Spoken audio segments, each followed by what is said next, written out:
We knew this was coming. Now it's here. Before we get into it, I want you to be properly gaslighted and lied to by Chuck Schumer about how if you want a better future in America, you better embrace illegal immigration. Roll it. Now more than ever, we're short of workers. We have a population that is not reproducing it on its own with the same level that it used to. The only way we're going to have a great future in America is if we welcome and embrace immigrants, the dreamers, and all of them, because our ultimate goal is to help the dreamers, but get a path to citizenship for all 11 million or however many undocumented there are here. They are questioning your ability to think through things. They're telling you that there's a binary outcome. One of two ways this is going to go down. If you don't embrace illegal immigration, your life in America is not going to be so good. If you do, well, maybe it'll be better. Or it will be, according to him. He says that there's a shortage of workers. There's not a shortage of workers. Let's get this straight. 5 months ago, a report said 60% of workers reported that their wages were not keeping up with inflation. So there's a shortage of incentive.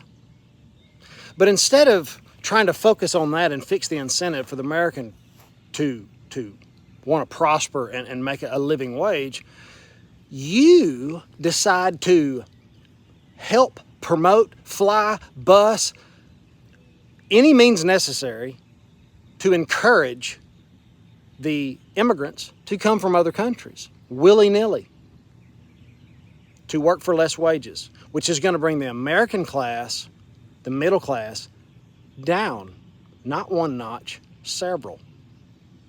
These people that are coming from other countries are used to working for low wages. That's just the way it is. They look at what they're coming from. Why would they be coming here if it was any different reason? They are opening the gates to all of the other countries. This is not poor Mexicans coming over here to make a better life for themselves. I made a video about 20,000 Chinese nationals coming over in 5 months. It's not what they say. It never is. 11 million, that is laughable. Try 20 to 40 million. I think it's more than that, actually.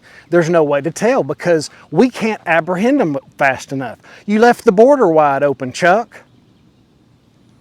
Somebody that's worth close to $100 million, if not more, 70 million back in 2021 before they invested in, or as they were investing in NVIDIA and him and Nancy Pelosi and the Pfizer and all this other stuff.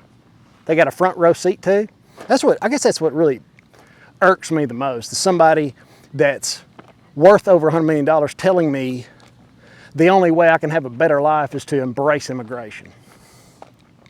What about this, Chuck? How about, let's talk about BRICS rolling out their new currency in October. Backed by oil, gold, 5G, data. What about the Belt and Road Initiative by China? $1 trillion in infrastructure, 138 countries, 30% of GDP. Talk about the United States borrowing $100,000 a second before we start talking about, let's just let immigration run wild so we'll have a better life. You've got to be kidding me. I mean, I'm shaking, I'm mad. I got a little worked up on this one. They have real wealth. The people that are creating BRICS and the Belt and Road Initiative and all this, we're talking about ports, bridges, roads, gold, oil, those kind of commodities that are the real thing. Let's not forget about China dumping bonds. Made a video about that. Remember, 53.3 billion dumped by China. At a loss, by the way. That's how much they want to get out of the dollar. They would rather lose money than stay in. It's what it looks like to me. There was another one, I can't remember it. It was 22 billion. It started with a B. I can't remember. Belgium, but I can't remember. But other countries are starting to dump the dollar. Now here's the thing. What does this mean for us? Well, I've been digging into it some more. And it means higher interest rates, less dollars to if somebody doesn't help us borrow, the United States, not us, if they don't loan us money, who's it up to? Who's going to buy these bonds? Who's going to fill their shoes? Who's going to fill China's shoes, for Pete's sake? The number one lender to the United States. Who's going to do that? And the only thing I can come up with is private investors. If that's not going to be enough to borrow $100,000 a second. It's less than that now, I think. Maybe it's 80 or 90. What is this going to do? It's going to make borrowing money more expensive.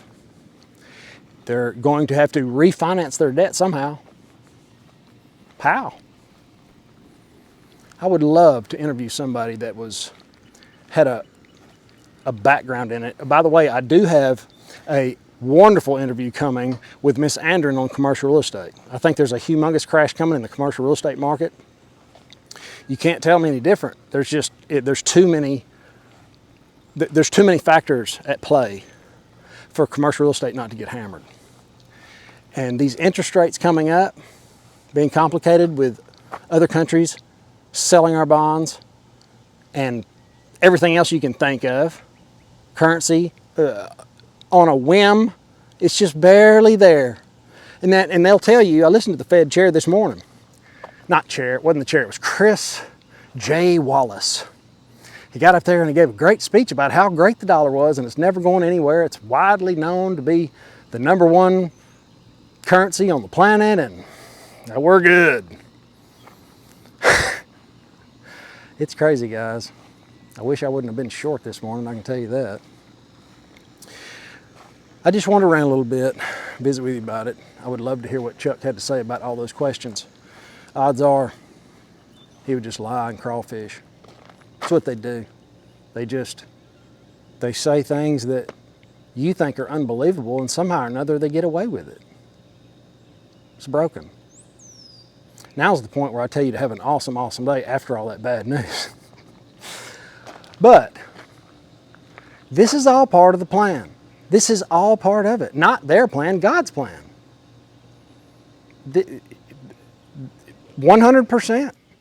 Okay? So just don't be troubled by it.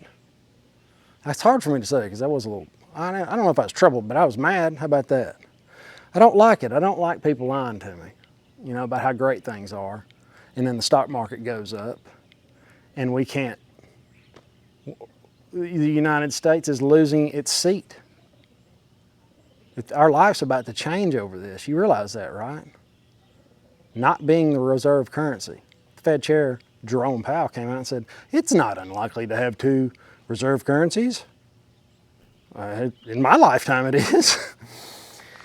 Things are changing, but it's the way it is. Have an awesome, awesome day. Later.